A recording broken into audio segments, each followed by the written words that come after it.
역대상 2장 1절에서 17절 말씀까지 보도록 하겠습니다. 오늘 이 말씀을 가지고 의회성의 법칙이라는 제목으로 같이 은혜를 나누기를 원합니다. 야곱은 12명의 아들을 낳았습니다. 이 12명의 아들들이 이스라엘 12지파가 되었습니다.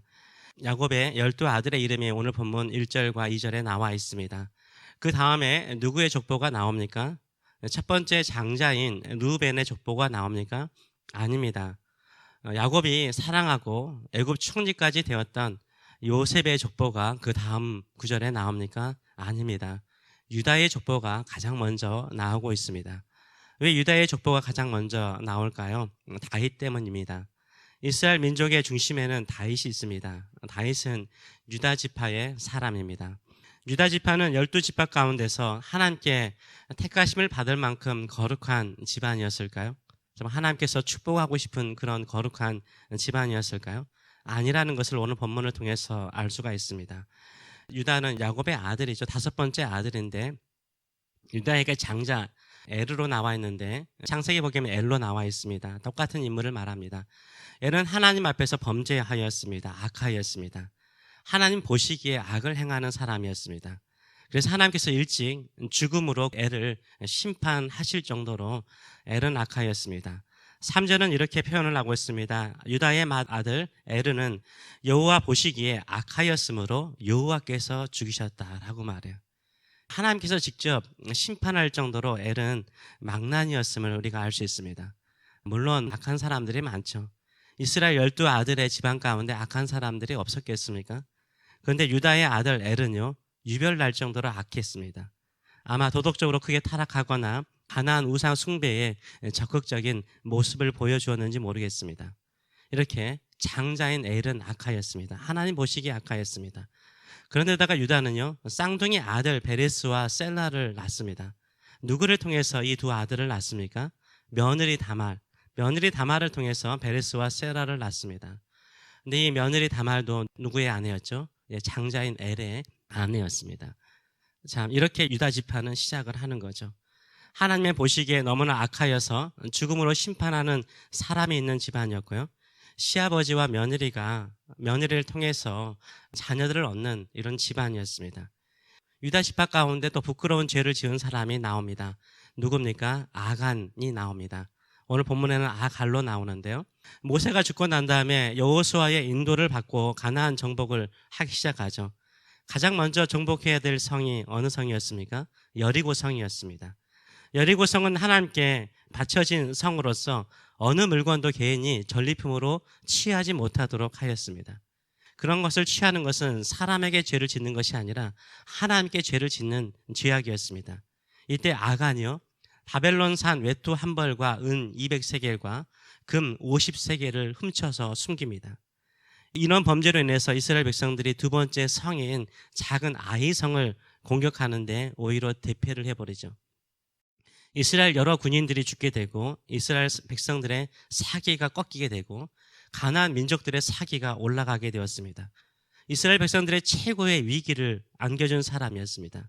이 사람이 바로 유다 지파 갈미의 아들 아간이었다라고 말하고 있습니다. 7절을 보게 되면 이 아간에 대해서 이렇게 표현을 하고 있습니다. 갈미의 아들은 아갈이니, 여호수아서에 나와 있는 아간과 똑같은 인물입니다. 아간이니 그는 진멸시킬 물건을 범하여 이스라엘을 괴롭힌 자라라고 말하고 있어요. 봉헌된 예물을 취하여서 이스라엘을 가장 큰 곤란에 빠뜨린 자였다라고 이야기를 하고 있습니다. 이렇게 부끄러운 조상이 있는 지파가 유다 지파였습니다. 그런데 이 모든 부끄러움을 이기고요, 다윗이 태어납니다. 그리고 왕가의 집안이 됩니다. 이게 다 어떻게 된 것입니까? 은혜로 된 거죠. 은혜로 이루어진 것입니다. 부끄러움이 많은 지파이지만 은혜로 유다 지파가 강성해졌다라는 것을 설명해 주고 있습니다. 우리도 인생을 살다 보면 실수할 때도 있고 실패할 때도 있고 하나님을 온전하게 섬기지 못할 때도 있습니다. 그런 것에 기죽지 마시고 주님을 더욱더 의지함을 통해서 새로운 출발을 하시는 저와 여러분 되시길 축원합니다. 그 다음에 다윗의 형들과 누나들이 소개되고 있습니다. 13절부터 보게 되면 다윗을 7번째 아들로 표현을 하고 있습니다. 사무엘 하라든가 열왕기 상하를 보게 되면 다윗은 8번째 아들인데 여기서는 형들의 이름이 나오고 7번째로 다윗을 소개하고 있는 것을 보게 되면 7명의 형 가운데 한 분이 일찍 죽지 않았을까라고 추정이 됩니다. 이 다윗의 형제들 가운데 특별한 것이 있습니다. 무엇입니까? 형들의 집안에 자녀들이 소개되는 것이 아니라 다윗의 누나들의 자녀들이 소개되고 있습니다. 이들은 다윗의 조카들이죠. 다윗의 조카들입니다. 이 다윗의 조카들이요, 군사적으로 다윗에게 엄청나게 큰 힘이 된 인물들이고 장군들이었습니다. 16절에서 17절의 말씀을 보게 되면 그들의 자매는 스루아와 아비가일이라, 다윗의 누나들을 말하죠. 스루아와 아비가일이었습니다. 스루아의 아들은, 이 스루아는 이름을 보면 남자 같은데 여자분이십니다. 누나 이름입니다. 스루아의 아들은 아비새와 요압과 아사의 삼형제요. 아비가일은 아마사를 낳았으니 아마사의 아버지는 이스마엘 사람 예델이었더라라고 소개하고 있습니다. 다윗의 누나 스루아는요, 남편이 언급되지 않아요. 베들레헴에서 죽었다라는 것은 기록이 남지만 이름이 나와 있지 않습니다. 아마 일찍 죽은 것 같습니다. 이 누나 스루아는요, 삼형제를 아주 훌륭한 군인으로 키워냅니다. 일종의 타이거맘이라는 것을 우리가 알 수 있습니다. 그래서 계속해서 이 삼형제를 소개할 때마다 스루아의 아들이라고 표현하죠. 아비새는 다윗의 군대 장관까지 됩니다. 아비새는 다윗이 블레셋과의 전투에서 죽음의 큰 위기에 있을 때 살려준 사람이에요. 다윗에게 생명의 은인과 같은 사람이 아비새였습니다. 요압은 다윗의 최측근이죠. 군대 장관이 되죠. 요압 장군은 굳이 설명할 필요가 없을 것입니다. 아사엘은 사울 왕이 죽고 난 다음에 사울 왕가와 다윗 왕가 사이에 전쟁이 일어나는데, 이 사울 왕가의 군대 장관이었던 아브넬을 추격하다가 결국 죽임을 당합니다. 근데 이 아사엘도 어떤 인물이냐면 다윗의 30인 용사 가운데 한 사람이었어요. 발이 빠른 사람이었어요. 삼형제가 뛰어난 용사라는 것을 알 수 있습니다. 누나 두 번째 아비가일이 나오는데, 아비가일이 낳은 아들이 바로 아마사입니다. 이 아마사는 압살롬의 반역에 동참했죠. 그래서 압살롬 군대 장관이 돼요. 대단한 인물이죠. 압살롬이 죽고 난 다음에 다윗이 압살롬을 따르고 다윗을 따르는 사람들의 마음이 갈라졌기 때문에 하나로 통합하기 위해서 적이었던 아마사를 군대 장관으로 세워줍니다. 근데 이것을 시기 질투한 요압 장군이요, 사촌 형제인 아마사를 죽여버립니다. 다윗의 누이 스루아와 아비가일의 자녀들은요, 다윗의 피난 생활에도 함께하였고 다윗의 정복전쟁, 주변 민족을 정복하는데도 큰 힘이 되었다라는 것을 우리가 알 수 있습니다. 다윗의 누님들이 아주 강인하게 양육하여서 그들을 키웠음을 우리가 알 수 있는 것입니다. 여기까지 보게 되면 다윗의 조상들 가운데 부끄러운 일들이 유다를 통해서 또 아간을 통해서 기록되어 있고요. 다윗의 형들보다, 여러분들 알다시피 다윗의 형들은요, 사무엘이 기름을 붓고 싶을 정도로, 왕으로 기름을 붓고 싶을 정도로 뛰어난 등치와 몸을 가지고 있었어요. 그런데도 불구하고 형들의 이름은 나오지만 그들의 자녀들의 이름은 성경에서 쉽게 볼 수가 없습니다.